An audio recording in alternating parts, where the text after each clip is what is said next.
അല്ലാഹുവിന്റെ പ്രവാചകൻ അവിടെന്ന് പറഞ്ഞു തരുന്നുണ്ട്. അതാ ജിബ്രീൽ എന്ന് പറയുന്ന മലക്ക് നരകത്തിന്റെ കാവൽക്കാരനായ മാലിക് എന്ന് പറയുന്ന മലക്കിന്റെ ചാരത്തേക്ക് കടന്നു ചെന്നിട്ട് അവിടെന്ന് പറയുന്നു, മാലിക്, നരകത്തിന്റെ ഒരു ഭാഗത്തെ പടച്ചറപ്പിന്റെ കോടതിയിലേക്ക് കൊണ്ടുവരാൻ അല്ലാഹു പറഞ്ഞിരിക്കുകയാണെന്ന് മാലിക് എന്ന് മലക്കിനോട് പറയുമ്പോ കരഞ്ഞുകൊണ്ട് ചോദിക്കുന്നു, ജിബ്രീൽ, എങ്ങനെയാണ് ജിബ്രീൽ, എങ്ങനെയാ ഞാൻ ഈ നരകത്തെ കൊണ്ടുവരുന്നത്? എന്നെ കൊണ്ട് കഴിയില്ല ജിബ്രീൽ, എന്നെ കൊണ്ട് കഴിയില്ല ജിബ്രീൽ എന്ന് പറയുന്നു. പടച്ചറപ്പിന്റെ തീരുമാനമോ അവസാന പടച്ചവന് 70,000 ചങ്ങലകൾ എടുത്തുകൊണ്ട് വരികയാണ്. 70,000 ചങ്ങലകൾ എടുത്തുകൊണ്ട് വരികയാണ്. മോനെ, ഒരു ചങ്ങലയുടെ വലിപ്പം എന്തെന്നറിയുവോ? ഞാനും നിങ്ങളും ചങ്ങല കാണുന്നവരാണ്. ആ ചങ്ങലയിലെ ഒരു കൊളുത്ത് കാണുന്നവരാണ്. അല്ലാഹുവിന്റെ പ്രവാചകൻ അവിടെന്ന് പറയുന്നു, സഹാബാ,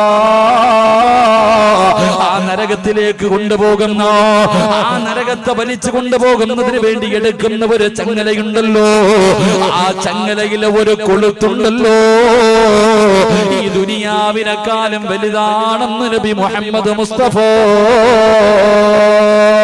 അങ്ങനെയുള്ള 70,000 ചങ്ങലകൾ എടുത്തിട്ട് നരകത്തിന്റെ ഒരു ഭാഗത്ത് ഇങ്ങനെ ബന്ധിപ്പിക്കുകയാണ്. എന്നിട്ട് റബ്ബേ,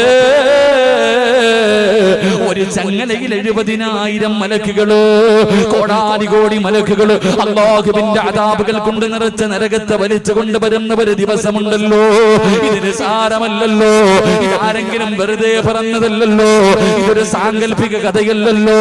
അള്ളയല്ലേ പറഞ്ഞത്, അള്ളയല്ലേ പറഞ്ഞത്. ഇങ്ങനെ ഒരു ദിവസം വരാനുണ്ടെന്ന് പടച്ചറപ്പാ പറഞ്ഞത്. മോനെ, വത്തഖൂ യൗമന തുർജഊന ഫീഹി ഇലാല്ലാഹ്. ഇങ്ങനെ ഒരു ദിവസം വരാനുണ്ടടാ. ഈ ദുനിയാവിലേക്ക് നീ എവിടെ പോയാൽ, എത്ര ആസ്വദിച്ച് നടന്നാൽ, മോനെ, ഒരു ദിവസം നീ എന്റെ മുന്നിലേക്ക് തന്നെ തിരിച്ചു വരേണ്ടവനാണെന്ന് ഒരു ഭീഷണിയുടെ സ്വരത്തിൽ അല്ലാഹുവിന്റെ ഖുർആൻ നമുക്ക് ഓർമ്മപ്പെടുത്തുമ്പോ, എന്റെ ചെറുപ്പക്കാരാ, ഇന്ന് നരകം പറഞ്ഞോ, ഖബർ പറഞ്ഞോ, പരലോകം പറഞ്ഞോ, മഹ്ശർ പറഞ്ഞോ, സിറാത്ത് പറഞ്ഞോ, മീസാൻ പറഞ്ഞോ, നരകത്തിന്റെ തട്ടുകളെ കുറിച്ച് പറഞ്ഞു തന്നോ? മോനെ, ഇതൊക്കെ ഉണ്ടോ ഉസ്താദ്? വിശ്വസിക്കാൻ നമ്മളിൽ പലർക്കും മടിയാണ്. വിശ്വസിക്കാൻ നമ്മളിൽ പലർക്കും മടിയാ. ഇതൊക്കെ ഉള്ളതാണോ എന്ന് ചോദിക്കുന്നവര്, മോനെ, ഉണ്ടടാ. നിനക്ക് വേണമെങ്കിൽ വിശ്വസിക്കില്ലെങ്കിൽ വിശ്വസിക്കണ്ട. നിനക്ക് വേണമെങ്കിൽ വിശ്വസിക്കടാ ചെറുപ്പക്കാരാ. പക്ഷേ നീ വിശ്വസിക്കുന്ന ഒരു സമയമുണ്ടടാ. ഇന്നതൊക്കെ ഇല്ല എന്ന് പറഞ്ഞിട്ട് നീ തള്ളിക്കളഞ്ഞാൽ ഇതൊക്കെ വരാനുണ്ടടാ പൊന്നുമോര്. കാണുന്ന ഒരു ദിവസമുണ്ട്. അല്ലാഹുവിന്റെ ഖുർആൻ പറയുന്നുണ്ട്, വഇദാ റഅതഹും മിൻ മകാനിൻ ബഈദ് സമിഉ ലഹാ തഗയ്യുളൻ വസഫീറാ.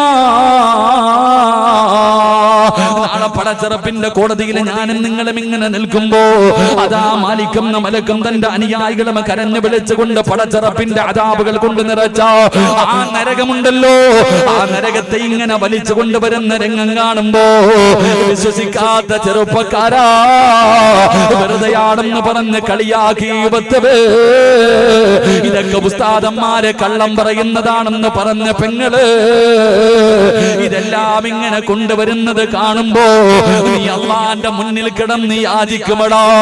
നീ അല്ലാഹുവിന്റെ മുന്നിൽ കിടന്ന് യാചിക്കുകയാ. റബ്ബനാ അബ്സർനാ വസമിഅനാ ഫർജിഅനാ. അല്ലാഹുവിന്റെ മുന്നിൽ കിടന്ന് യാചിക്കുന്ന തമ്പുരാനെ, റബ്ബനാ, എന്റെ രക്ഷിതാവേ, അബ്സർനാ, എല്ലാം എന്റെ എന്റെ കണ്ണുകൊണ്ട് കണ്ടു തമ്പുരാന്, എല്ലാ ഞാൻ കണ്ടുറപ്പ്. ഉസ്താദന്മാര് പറഞ്ഞു തന്നോ, ഖുർആൻ പറഞ്ഞു തന്നോ, പ്രവാചകന്മാര് പറഞ്ഞു തന്നോ, മാതാപിതാക്കള് പറഞ്ഞു തന്നോ, ഞാൻ വിശ്വസിക്കാത്ത നരകത്തിന് ഞാൻ ഇന്ന് എന്റെ കണ്ണുകൊണ്ട് കണ്ടു നാദാ. അത് കടന്നു വിളിക്കുന്ന വിളി എന്റെ ചെവി കൊണ്ട് കേട്ട് തമ്പുരാന്. അല്ലാഹുവേ അതിന്റെ അട്ടഹാസം കേട്ടുറപ്പ്. എല്ലാ ബോധ്യമായി അല്ലാ ഫർജിഅനാ, ഒരവസരം കൂടെ എനിക്ക് താല്ലാ എന്ന് യാചിക്കുമെന്ന് പരിശുദ്ധമായ ഖുർആൻ പറയുമ്പോ, ആ അല്ലാഹുവിന്റെ കോടതിയിൽ ഞാനും നിങ്ങളും നിൽക്കുമ്പോ അല്ലാഹു ആദ്യമായിട്ട് ചോദിക്കുന്ന ചോദ്യം എന്തെന്നറിയുമോ? അല്ലാഹു ആദ്യമായിട്ട് ആ പരലോകത്ത് വെച്ച് ചോദിക്കുന്ന ഒന്നാമത്തെ ചോദ്യം എന്താ? മനുഷ്യ, ഞാൻ നിനക്ക് തന്ന ആയുസ് നീ എന്തിനാണ് ചിലവഴിച്ചത്? എങ്ങനെയാ ചിലവഴിച്ചത്? നാളെ പടച്ചറപ്പിന്റെ കോടതിയിലെ ഒന്നാമത്തെ ചോദ്യമാ. മറുപടി കണ്ടെത്തിക്കോ ചെറുപ്പക്കാരാ. അല്ലാഹുവിന്റെ പ്രവാചകൻ അവിടുന്ന് പറയുന്നുണ്ട്, ഈ ചോദിക്കുന്ന ചോദ്യത്തിന് മറുപടി പറയാതെ അവിടെ പണം കൊണ്ട് രക്ഷപ്പെടാൻ കഴിയില്ല, അവിടെ ആൾബലം കൊണ്ട് രക്ഷപ്പെടാൻ കഴിയില്ലോ, അവിടെ രാഷ്ട്രീയം കൊണ്ട് രക്ഷപ്പെടാൻ കഴിയൂല. അല്ലാഹുവേ അവിടുത്തെ ഭരണാധികാരിയാരോ, അവിടുത്തെ ജഡ്ജിയാരെന്നറിയുമോ? ഇവിടുത്തെ കോടതിയിൽ പണം കൊടുത്താ രക്ഷപ്പെടാ, രാഷ്ട്രീയ ബലം കൊണ്ട് രക്ഷപ്പെടാ, അല്ലെങ്കിൽ ആൾബലം കൊണ്ട് രക്ഷപ്പെടാ, അല്ലെങ്കിൽ സ്വാധീനം കൊണ്ട് രക്ഷപ്പെടാ. ഏത് കള്ളനും ഏത് കൊലയാളിക്കും പടച്ചവനെ നിസാരമായി ഇറങ്ങി വരാ. പക്ഷേ അവിടുത്തെ കോടതിയിലെ ജഡ്ജിയാരെന്നറിയുവോ? ഈ പ്രപഞ്ചം മുഴുവനും അടക്കി ഭരിക്കുന്ന രാജാതിരാജനായ മലിക്കുൽ ജബ്ബാറായ സർവാധിനാഥനായ സർവാധിപരനായ റബ്ബുൽ ഇസ്സത്തായ പടച്ച റബ്ബാ. അല്ലാഹു നീതിമാനാ, അല്ലാഹു നീതിമാനാ. ആ നീതിമാനായ പടച്ച റബ്ബിന്റെ മുന്നിലേക്ക് നിന്നെ കൊണ്ടുപോയി നിർത്തുമ്പോ അല്ലാഹു അവിടുന്ന് ചോദിക്കുന്ന ഒരു ചോദ്യമുണ്ട്. എടാ, നിനക്ക് ഞാൻ തന്ന ആയുസ് നീ എന്തിനാ ചിലവഴിച്ചത്? നിനക്ക് 30 കൊല്ലം തന്നല്ലോ, 40 കൊല്ലം തന്നല്ലോ, 50 കൊല്ലം തന്നല്ലോ, 60 വർഷം നിനക്ക് തന്നല്ലോ, എന്തിനാ ചിലവഴിച്ചതെന്ന് ചോദിക്കുമ്പോ പറയാനൊരു മറുപടി കണ്ടെത്തടാ ചെറുപ്പക്കാരാ.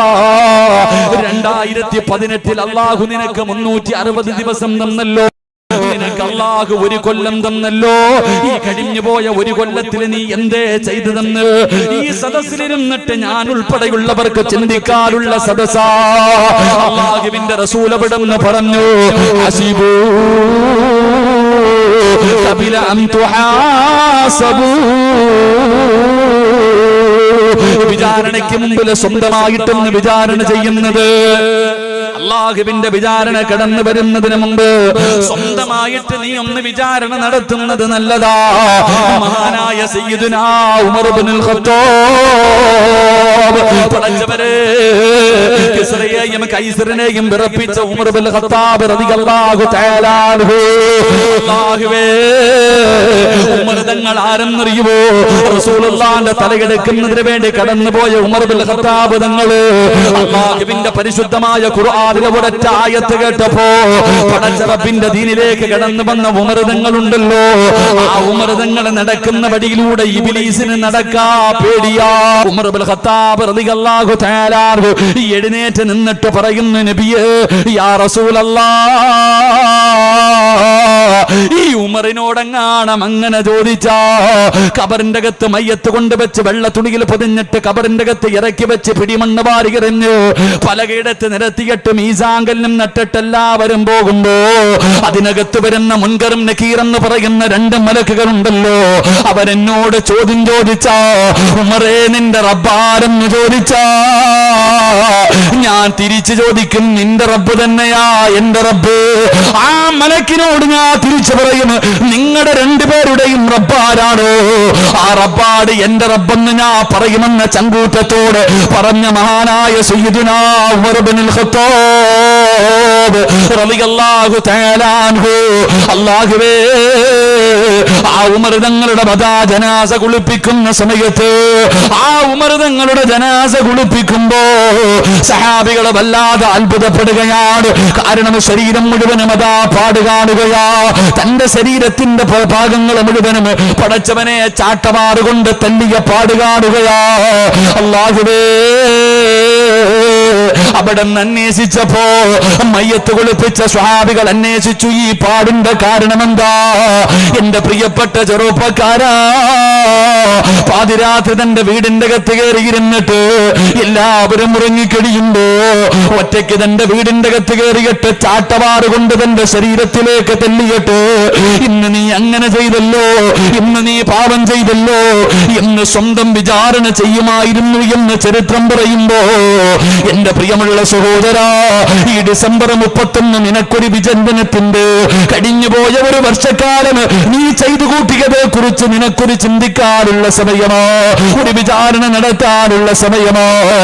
അല്ലാഹുവിന്റെ റസൂൽ അവിടെന്ന് പറഞ്ഞതുപോലെ ഹസിബൂ ഖബല അൻ തുഹാസബൂ. സിറാജിന് ഒരു വയസ്സ് കൂടിയിരിക്കുകയാണ്. 33ാമത്തെ വയസ്സിലേക്ക് ഞാൻ കടന്നു വരുമ്പോ, പടച്ചവനെ, ഈ ഒരു വർഷക്കാലം സിറാജന്റെ ചെയ്തത്, രാവിലെ ഉറക്കത്തിൽ നിന്ന് എഴുന്നേറ്റിട്ട് കണ്ണുകൊണ്ട് കണ്ടത് പാപമോ, ചെവി കൊണ്ട് കേട്ടത് പാപമോ, നാവ് കൊണ്ട് പറഞ്ഞത് പാപമോ, കൈകൊണ്ട് പിടിച്ചത് പാപമോ, കാലുകൊണ്ട് നടന്നത് പാപത്തിലേക്കോ, ഹൃദയം കൊണ്ട് ചിന്തിച്ചത് പാപമോ. ഓരോ ദിവസവും കോടാനുകോടി പാപം ചെയ്യുന്നവരാണ് ഞാനും നിങ്ങളും. അതുകൊണ്ട് എന്റെ പ്രിയമുള്ളവരെ, ഇന്നത്തെ വിചാരണയുടെ വേളാണ്, ഇന്നത്തെ വിചാരണയുടെ വേള. ഓരോരുത്തരും ഈ സദസ്സിലിരുന്നിട്ട് ഞാൻ എന്റെ കാര്യം നോക്കാം, ഞാൻ എന്റെ കഴിഞ്ഞ ഒരു വർഷത്തെ ഞാൻ എന്താണ് ചെയ്തതെന്ന് ഞാൻ തന്നെ ചിന്തിക്കാം. ഇതുപോലെ ആരും അങ്ങോട്ടും ഇങ്ങോട്ടും നോക്കണ്ട. നീ നിന്റെ കാര്യം നോക്ക്, നീ നിന്റെ കാര്യം നോക്ക്. നീ നാളെ പരലോകത്ത് പോകുമ്പോ ആരും വരില്ലല്ലോ. അസ്രായേൽ വന്ന് വിളിക്കുമ്പോ നിന്റെ കൂടെ ആരും വരില്ലല്ലോ. ഭാര്യ വരില്ല, മക്കള് വരില്ല, കൂടപ്പറപ്പ് വരില്ല, കൂട്ടുകാര് വരില്ല, ഒരു രാഷ്ട്രീയ പാർട്ടിയും വരൂല, ഒരു സംഘടനയും വരൂല. മോനെ, ഒറ്റയ്ക്ക് പള്ളിക്കുടിയിലേക്ക് പോകേണ്ടവനാടാ. അല്ല തന്നെ അത് പറയുന്നുണ്ട്, അള്ളാഹു തന്നെ പറയുന്നുണ്ട്. അള്ളാഹുവിന്റെ വിശുദ്ധമായ ഖുർആൻ പറയുകയാ, അതാ മലക്കുൽ മൗത്ത് വിളിക്കുന്ന സമയത്ത് പോകാതിരിക്കാൻ പറ്റുമോ? അതുകൊണ്ട് എന്റെ പ്രിയപ്പെട്ടവരോട് എനിക്ക് പറയാനുള്ളത്, അള്ളാഹുവിന്റെ ഖുർആൻ ഒരായത്തിൽ അള്ളാഹു 2 പ്രാവശ്യം നിങ്ങൾ അള്ളാഹുവിനെ സൂക്ഷിക്കണേ. അള്ളാഹുവിന്റെ വിശുദ്ധമായ ഖുർആനില് 2 സ്ഥലങ്ങളിൽ ഒരായത്തിൽ 2 പ്രാവശ്യം അള്ളാഹു പറഞ്ഞത് എന്തെന്നറിയോ? നിങ്ങൾ അള്ളാഹുവിനെ സൂക്ഷിക്കണേ. ഒരേ ഒരായത്തിൽ അള്ളാഹു 2 പ്രാവശ്യം പറഞ്ഞു. ഏതായത്തിലാ? യാ അയ്യുഹല്ലദീന ആമനൂ. അള്ളാഹുവിന്റെ വിശുദ്ധമായ ഖുർആൻ പറയുകയാ. അള്ളാഹുവിന്റെ വിശുദ്ധമായ ഖുർആനില് ഒരായത്തിൽ 2 പ്രാവശ്യം അള്ളാഹുവിനെ സൂക്ഷിക്കണേ, അള്ളാഹുവിനെ സൂക്ഷിക്കണേ എന്ന് പറഞ്ഞതായ ഒരു ആയത്ത് നമുക്ക് ഖുർആനിൽ കാണാം. എന്റെ അള്ളാഹു പറഞ്ഞത്, യാ അയ്യുഹല്ലദീന ആമനൂ വൽതൻദുർ നഫ്സും മാ ഖദ്ദമത് ലിഗദിൻ വത്തഖുല്ലാഹ്. യാ അയ്യുഹല്ലദീന ആമനൂ ഇത്തഖുല്ലാഹ് വൽതൻദുർ നഫ്സും മാ ഖദ്ദമത് ലിഗദിൻ വത്തഖുല്ലാഹ്. ഒരേ ഒരായത്തിൽ അള്ളാഹു 2 പ്രാവശ്യം പറഞ്ഞു നിങ്ങൾ അള്ളാഹുവിനെ സൂക്ഷിക്കണേ. യാ 2ന്റെയും ഇടയിൽ അള്ളാഹു പറഞ്ഞത് എന്തെന്നറിയുമോ? വൽതൻദുർ നഫ്സുൻ മാ ഖദ്ദമത് ലിഗദിൻ. മോനെ, ഇന്നത്തെ കുറിച്ച് ചിന്തിക്കടോ, നാളത്തെ കാര്യം നീകളോ. പടച്ച റബ്ബിന്റെ മുന്നിലേക്ക് കടന്നു ചെല്ലുമ്പോ നിന്റെ കയ്യിൽ എന്താണെന്നുള്ളത് ഇന്ന് നീ ചിന്തിക്കാൻ ഖുർആൻ പറയുമ്പോ, ഈ ഡിസംബർ 31 ചിന്തിക്കാനുള്ള സമയമോ? കഴിഞ്ഞുപോയ ഒരു വർഷക്കാലം ചെയ്തു കൂട്ടിയ നന്മയെ കുറിച്ച്, പാവങ്ങളെ കുറിച്ച് അള്ളാഹുവേ ഒരു വിചാരണ നടത്തിയിട്ട് റബ്ബിന്റെ മുന്നിൽ പൊട്ടിക്കരഞ്ഞ് നമുക്ക് ദുആ ചെയ്ത് പിരിയാ. അള്ളാഹു അതിനുള്ള ഭാഗ്യം നൽകി അനുഗ്രഹിക്കുമാറാകട്ടെ. അള്ളാഹു അതിനുള്ള ഭാഗ്യം നൽകി അനുഗ്രഹിക്കുമാറാകട്ടെ. എനിക്ക് കൂടുതലൊന്നും പറയാനില്ല. കഴിഞ്ഞ ഒരു കൊല്ലം നീ ചെയ്തതിനെക്കുറിച്ച് നീ മാത്രം ചിന്തിക്കുക, വേറെ ആരും വേണ്ട. മഹാനായ സയ്യിദുനാ ഉമർ ഇബ്നുൽ ഖത്താബ് റളിയല്ലാഹു തആല അൻഹു ചാട്ടവാർ എടുത്തിട്ട് സ്വന്തം തല്ലും. സ്വന്തം തല്ലിക്കിട്ട റൂമിൻ്റെ അകത്തിരുന്നിട്ട് ശരീരത്തിനോട് ചോദിക്കും, നീ അങ്ങനെ ചെയ്തില്ല, ഇങ്ങനെ ചെയ്തു. നമ്മൾ ചാട്ടവാറ് കൊണ്ട് തല്ലണ്ട. നീ ചാട്ടവാറ് പോയിട്ട് ഒരു ഈർക്കൽ കഷ്ടം കൊടുത്തിട്ട് നീ തല്ലണ്ട. ഈ സദസ്സിലിരുന്നിട്ട് 2018 നീ ചെയ്തു കൂട്ടിയതിനെ മുഴുവനും ഒന്ന് ചിന്തിച്ച് നോക്കിക്കേ. എന്തായിരിക്കും നിൻ്റെ മറുപടി? സ്വന്തമായിട്ട് നാട്ടുകാരെ നന്നാക്കാനോ അല്ലെങ്കിൽ മറ്റുള്ളവരെ നന്നാക്കാനല്ല, സ്വന്തമായിട്ടൊന്ന് വിലയിരുത്തി നോക്ക്. എന്നിട്ട് നീ ജയിച്ചവനാണോ തോറ്റവനാണോ എന്ന് തീരുമാനിക്ക്. അള്ളാഹു നമുക്ക് ഭാഗ്യം നൽകി അനുഗ്രഹിക്കുമാറാകട്ടെ. എൻ്റെ പ്രിയമുള്ള സഹോദരങ്ങളെ, ആരും ചിന്തിക്കാനും നോക്കാനൊന്നും ഇരിക്കേണ്ട, ഒറ്റ തീരുമാനമേ ഉള്ളൂ. എൻ്റെ പ്രിയപ്പെട്ടവരെ, ജീവിതത്തിൽ ചെയ്തിരിക്കുന്നത് മുഴുവനും 99.3% പാവമാണ് ചെയ്തിരിക്കണേ. ഒരല്പമേ ഉള്ളൂ നന്മ പറയാൻ. അപ്പോൾ എൻ്റെ പ്രിയപ്പെട്ട സഹോദരങ്ങളെ, നിങ്ങൾ ചോദിക്കും, ഉസ്താദെ, ഈ ചെയ്തു കൂട്ടിയ പാപങ്ങളൊക്കെ ഞങ്ങൾ എവിടെ കൊണ്ട് കഴുകിക്കളയാനാ?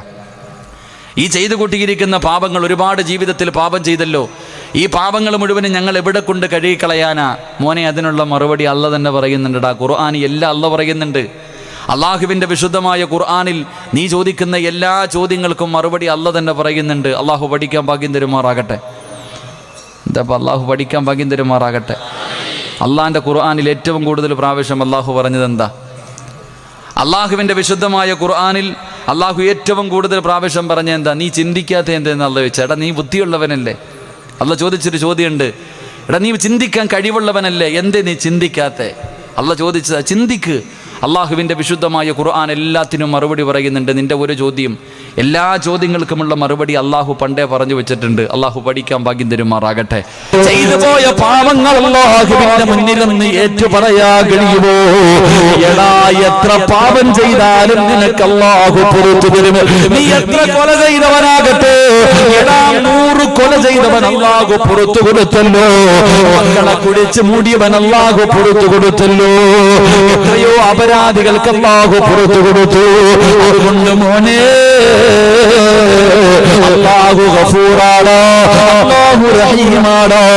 ചെയ്തു പോയ പാവങ്ങൾ അല്ലാഹുവിന്റെ മുന്നിൽ മനസ്സറിഞ്ഞുകൊണ്ട് പറയേണ്ട രീതിയിൽ നീ അല്ലാഹുവിന്റെ മുന്നിൽ ഏറ്റു പറഞ്ഞോ, അല്ലാഹു നിന്റെ ദുആ സ്വീകരിക്കുമെന്ന് നബി മുഹമ്മദ് മുസ്തഫ സല്ലല്ലാഹു അലൈഹി വസല്ലമ തങ്ങൾ പറയുന്നു. അസ്മാഉൽ ഹുസ്ന പറഞ്ഞിട്ട് റബ്ബിന്റെ ദർബാറിലേക്ക് ഇരു കരങ്ങൾ ഉയർത്തിയിട്ട് എഴുന്നേറ്റ് നിന്നിട്ടല്ല, നീ എന്റെ യജമാനനാ തമ്പുരാന്, ഞാൻ നിന്റെ അടിമയാണ് തമ്പുരാന്, ഞാനൊരു സാധാരണ നിന്റെ അടിമയാണല്ലോ, നിന്റെ മുന്നിൽ യാചിക്കാമെന്നതാ. പൊറുക്കന്റെ പാപം ചെയ്തി വെറുക്കാതെ പൊറുക്കുന്നവനാരുണ്ട് നീയല്ലാതെ. ഇഹലോകാർഭാടങ്ങളെന്നെ വലച്ചതാ, നഫ്സെന്നെ ഉന്തി തള്ളി വിട്ടു ചതിച്ചതാ. അല്ലാതെ ധിക്കരിച്ചല്ല റബ്ബേ നിന്നെ, അതുകൊണ്ട് ആട്ടരുതിലാകെ എന്നെ.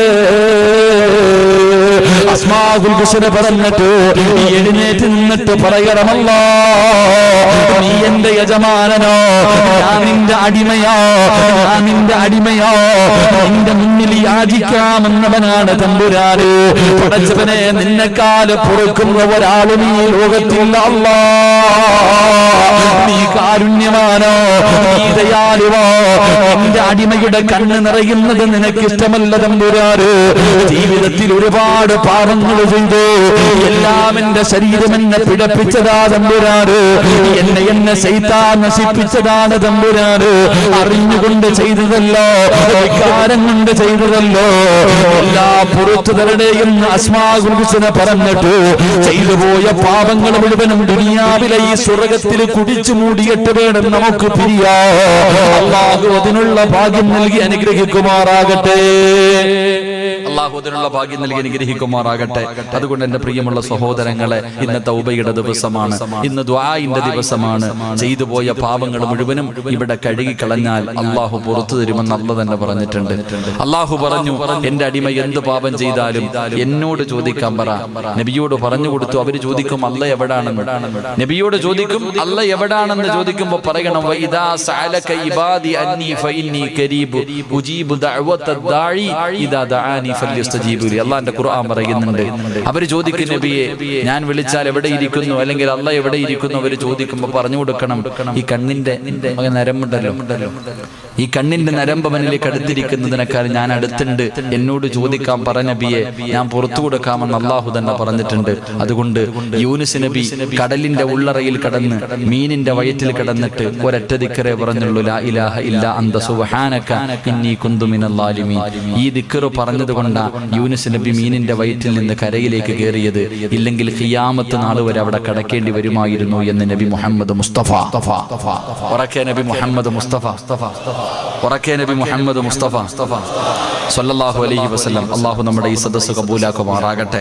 അപ്പൊ ദുആ ചെയ്യണം. നമ്മളൊക്കെ ആണെങ്കിൽ ഒരുപാട് കാലം കൊണ്ട് ദുആ ചെയ്യുന്നുണ്ട്. വെറുതെ ദുആ ചെയ്ത് സ്വീകരിക്കൂല. എന്റെ പ്രിയമുള്ള സഹോദരങ്ങളെ, വെറുതെ അങ്ങോട്ട് നിന്നിട്ട് കളന്ന് എന്തെങ്കിലുമൊക്കെ കാണിച്ച അല്ലാഹു ദുആ സ്വീകരിക്കൂല. ദുആ ചോദിക്കേണ്ടതുപോലെ ചോദിക്കണം. ഒരു മനുഷ്യന്റെ ദുആ അല്ലാഹു സ്വീകരിക്കണമെങ്കിൽ 6 കാര്യങ്ങൾ നേരെയായാലേ അവന്റെ ദുആ അല്ലാഹു സ്വീകരിക്കൂ എന്ന് നബി മുഹമ്മദ് മുസ്തഫ. ചുമ്മാതെ തലകുത്തി കിടന്നിട്ട് നീ കഅബയുടെ കില്ല പിടിച്ചിട്ട് കരഞ്ഞിട്ടും കാര്യമൊന്നുമില്ല. ചോദിക്കേണ്ടതുപോലെ ചോദിക്കണം. 6 കാര്യങ്ങൾ സൂക്ഷിച്ചിട്ട് ദുആ ചെയ്താലേ നിന്റെ ദുആയ്ക്ക് ഇജാബത്തുള്ളൂ, അല്ലാഹ് കേൾക്കത്തുള്ളൂ. ഇല്ലെങ്കിൽ അത് തള്ളപ്പെടും. അല്ലാഹു കാത്തിരക്ഷിക്കുമാറാകട്ടെ, അല്ലാഹു കാത്തിരക്ഷിക്കുമാറാകട്ടെ. അപ്പൊ ഇൻഷാ അല്ലാഹ് ദുആ ചെയ്യണം. എങ്ങനെ ഇൻഷാ അല്ലാഹ് ദുആ ചെയ്താൽ ഇന്നത്തെ സദസ്സിലെ ദുആ അല്ലാഹു സ്വീകരിക്കൂലേ? സ്വീകരിക്കൂലേപ്പാ? ഇതപ്പോ ഒരു പിണക്കം സ്വീകരിക്കോ ഇല്ലേ? ഉറപ്പുള്ളവരൊക്കെ കൈപൊക്കി. ഇന്നത്തെ ദുആ അല്ലാഹു. നീ എന്തിനാ മോനെ നിക്കണേ? ഈ ചങ്ങാതി എന്തിനാ നിക്കണം? ഒരു കസേരയിട്ട് കൊടുപ്പാ. ആ പുറകെ ഇരിക്കണം. ഓ നിക്കണാണ് എനിക്ക് സങ്കടം. ഞാൻ നിന്നോളാം. നീരുന്നു പെട്ടെന്നിരുന്ന അല്ലാഹു സ്വീകരിക്കുമാറാകട്ടെ. കൈപൊക്കാൻ പറഞ്ഞപ്പം പലരും പൊക്കിയില്ല. പൊക്കാത്തവനെ ഇപ്പൊ ഞാൻ മറുപടി തരാം.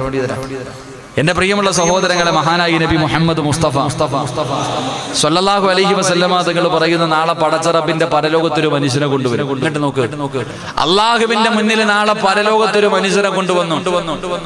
ആ മനുഷ്യനെ കൊണ്ടുവന്ന സമയത്ത് അള്ളാഹു ആ മനുഷ്യന്റെ അമലുകളൊക്കെ നോക്കി, ഒന്നുമില്ല, പോരാന്ന് പറഞ്ഞ് നരകത്തിലോട്ട്. മഹാനായ അനസ് റളിയല്ലാഹു തആല അൻഹു പറയുന്നു, പ്രവാചകൻ സല്ലല്ലാഹു അലൈഹി വസല്ലം തങ്ങൾ പറയുന്ന, നാളെ പരലോകത്തൊരു മനുഷ്യനെ കൊണ്ടുവന്നു. ആ മനുഷ്യന്റെ ജീവിതത്തിൽ നന്മയെന്ന് പറയാൻ ഒന്നുമില്ല. ആ സമയത്ത് അല്ലാഹു സുബ്ഹാനഹു വ തആല പറഞ്ഞു, ഈ മനുഷ്യനെ നരകത്തിൽ കൊണ്ടുപോകാൻ. അങ്ങനെ മലക്കുകൾ ഈ മനുഷ്യനെ നരകത്തിലേക്ക് കൊണ്ടുപോകാൻ പറയുമ്പോൾ ആ മനുഷ്യനെ ഇങ്ങനെ നരകത്തിലേക്ക് വലിച്ചിടച്ചു കൊണ്ടുപോകുമ്പോൾ ഇവ അള്ളാനെ ഒന്ന് തിരിഞ്ഞു നോക്കി. അള്ളാഹുവിനെ ഇങ്ങനെ തിരിഞ്ഞു നോക്കിയിട്ട് ഇവനൊന്ന് കരഞ്ഞു. ആ സമയത്ത് അല്ലാഹു സുബ്ഹാനഹു വ തആല അവനോട് ചോദിച്ചു, അവിടെ നിന്ന് ചോദിച്ചു, എന്തിനാടാ എന്നെ നോക്കുന്നേ? എന്തിനാ എന്നെ നോക്കി കരയുന്നേ? ആ സമയത്ത് ആ മനുഷ്യൻ പറഞ്ഞു, യാ റബ്ബി തദ്കിറു ഖൗലക. അല്ലാഹുവേ, നിന്റെ ഖുർആനിലെ ഒരു വാചകം എനിക്ക് ഓർമ്മ വന്നു തമ്പുരാനേ. നിന്റെ ഖുർആനിലെ പരിശുദ്ധമായ ഖുർആനിലെ ഒരു വാചകം എനിക്ക് ഓർമ്മ വന്നു തമ്പുരാനേ. അതുകൊണ്ടാണ് ഞാൻ നിന്നെ നോക്കിയിട്ട് കരഞ്ഞതെന്ന് പറയുമ്പോ അല്ലാഹു സുബ്ഹാനഹു വ തആല ചോദിച്ചു, നിനക്ക് ആ ഓർമ്മ വന്ന ആയത്തേതാ? എന്റെ ഖുർആനിലെ ഏത് വാചകമാണ് നിനക്ക് ഓർമ്മ വന്ന് ചോദിക്കുമ്പോ റബ്ബുൽ ഗഫൂറുർ റഹ്മാൻ, നീ ഗഫൂറാണ് റഹീമാണ് എന്ന പരിശുദ്ധമായ ഖുർആനിലെ ഒരു ആയത്ത് എനിക്ക് ഓർമ്മ വന്നു. അതുകൊണ്ടാണ് ഞാൻ നിന്നെ നോക്കിയിട്ട് കരഞ്ഞതെന്ന് പറയുമ്പോ അല്ലാഹു മലക്കുകളോട് പറയുന്നു, അവനെ വലിച്ചിടച്ചു കൊണ്ടുപോകാൻ, അവനെ നരകത്തിലേക്ക് വലിച്ചിടച്ചു കൊണ്ടുപോകാൻ. അതാ മലക്കുകൾ ഇങ്ങനെ കൊണ്ടുപോവുകയാണ്. അതാ നരകത്തിന്റെ മുന്നിലെത്തുന്നതാ മധ്യഭാഗത്തെത്തുമ്പോ പിന്നെയും ആ മനുഷ്യൻ അല്ലാഹുവിന്റെ ഭാഗത്തേക്ക് തിരിഞ്ഞു നോക്കുകയാ. അപ്പോഴും അല്ലാഹു ചോദിച്ചു, എന്തിനാടാ നീ എന്നെ നോക്കിയിട്ട് കരയുന്നത്? ആ സമയത്ത് പറഞ്ഞു, അല്ലാഹുവിന്റെ റസൂലിനോട് പറയുകയാ. അല്ലാഹുവിനോട് പറയുന്നു, യാ റബ്ബി തദക്കർതു ഖൗലക.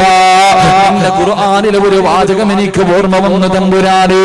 അല്ലാഹു ചോദിച്ചു, ഏത് വാചകമാണ്? വമൻ യഗ്ഫിറു ദുനൂബി ഇല്ലല്ലാഹ്. പടച്ചവനെ, എത്ര വലിയ പാപം ചെയ്താലും നീ പുറത്തു തരുന്നവനാണെന്നുള്ള ഖുർആനിന്റെ വാചകം എനിക്ക് ഓർമ്മ വന്നു. അതുകൊണ്ടാണ് നോക്കിയതെന്ന് പറയുമ്പോ അല്ലാഹു മലക്കുകളോട് പറയുന്നവനെ നരകത്തിലേക്ക് വലിച്ചെറിയാ. അവസാനം അവന്റെ നരകത്തിന്റെ മുന്നിൽ കണ്ടുചെല്ലുമ്പോ നരകത്തിന്റെ വാതിലിന്റെ മുന്നിൽ നിന്നിട്ട് ആ മനുഷ്യൻ പിന്നെയും തിരിഞ്ഞിങ്ങനെ നോക്കിയിട്ട് കരയുകയാ. അല്ലാഹു ചോദിച്ച്, എന്തിനാടാ എന്നെ നോക്കിയിട്ട് കരയുന്നത്? അല്ലാഹുവേ, വിശുദ്ധ ഖുർആനിലെ ഒരു വാചകം എനിക്ക് ഓർമ്മ വന്നു അല്ലാ, അതുകൊണ്ടാണ് നോക്കിയതെന്ന് പറയുമ്പോ ഏതാടടാ നിനക്ക് ഓർമ്മ വന്ന ആയത്ത്? യാ ഇബാദിയല്ലദീന അസ്റഫൂ ലാ അൻഫുസിഹിം ലാ തഖ്നതൂ മിർ റഹ്മത്തില്ലാഹ്. സ്വന്തം ശരീരങ്ങളോട് എത്ര വലിയ അക്രമം പ്രവർത്തിച്ചവരാണെങ്കിലും നബിയേ അവരോട് എന്നോട് ചോദിക്കാൻ പറ നബിയേ, എത്ര വലിയ പാപം ചെയ്തവനാണെങ്കിലും ഞാൻ പുറത്തു കൊടുക്കുന്നവനാണെന്നുള്ള ഖുർആനിന്റെ ആയത്ത് ഓർമ്മ വന്നിട്ട് നോക്കിയതാണെന്ന് പറയുമ്പോ അല്ലാഹു മലക്കുകളോട് പറയുന്നു, അവനെ വിടാതെ അതാ നരകത്തിന്റെ മുന്നിലേക്ക് നരകത്തിന് വലിച്ചെറിയാൻ കൊണ്ടുപോയവനെ അല്ലാഹു തിരിച്ചു വിളിക്കുകയാ.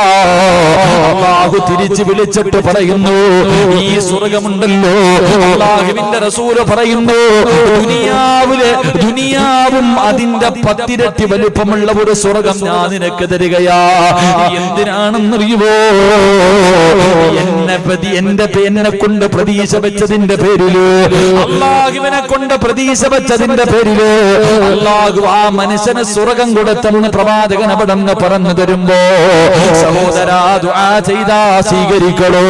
വെറുതെ ചെയ്താ പോരാ, വെറുതെ തൗബ ചെയ്താ പോരാ, നിസ്കരിച്ചിട്ട് കിടന്ന് കരഞ്ഞാ പോരാ. സദഖ ചെയ്തിട്ട് ദുആ ചെയ്യുന്നവരുണ്ട്, സുജൂദിൽ കിടന്ന് കരയുന്നവരുണ്ട്, തഹജ്ജുദ് നിസ്കരിച്ചിട്ട് ദുആ ചെയ്യുന്നവരുണ്ട്.